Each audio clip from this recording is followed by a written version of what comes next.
Hey, Pastor Ted here, couples, hope you're doing well.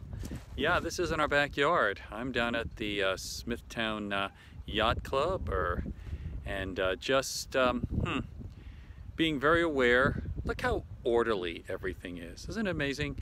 Every boat, all lined up, tied down, moored, I guess is the term, and just waiting to be taken out, waiting to be taken to a fishing, whatever it may be.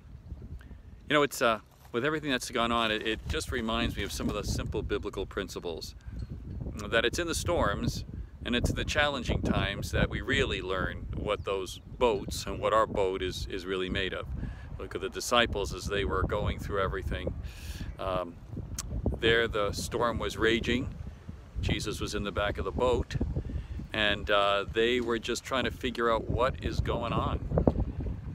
They went to him and said, "Master, don't you care that something's going to happen to us?"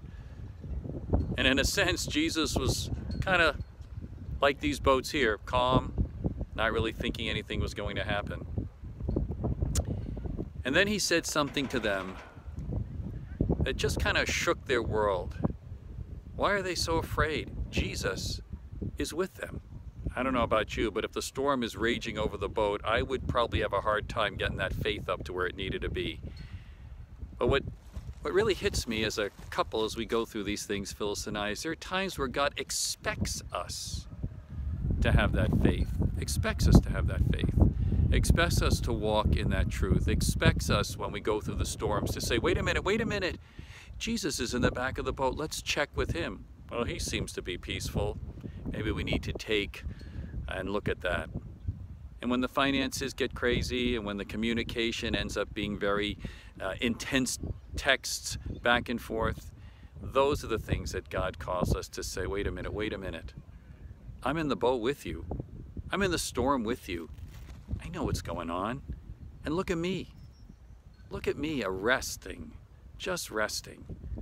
It's hard sometimes to rest in the Lord. It's hard sometimes in the midst of things to stop and really recount the blessings of the Lord. But can I encourage you to do that right now, wherever you are, whatever you're doing, look at each other and say, let's start giving thanks to the Lord, for he is good. Let's thank him for the various things that's happened in our life, even the challenging times and the things that have come out of it. You know what? Why don't you do this? Since March, a lot's happened.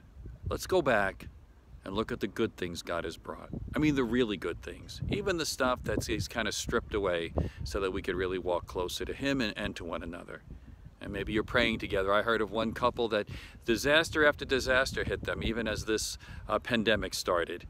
And now they said, we pray together more than ever before. Sometimes the storm has to cause us to see where Christ is in the midst of everything.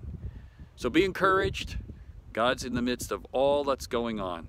So appreciate you. Hey, check in on Tuesday night. Phyllis and I are going to be doing a special, I think a little more fun time around 7 o'clock, a FaceTime Live. And also, please push the share button on this. Share it with other couples that maybe need just a little encouragement as they see the storm clouds coming. God bless you.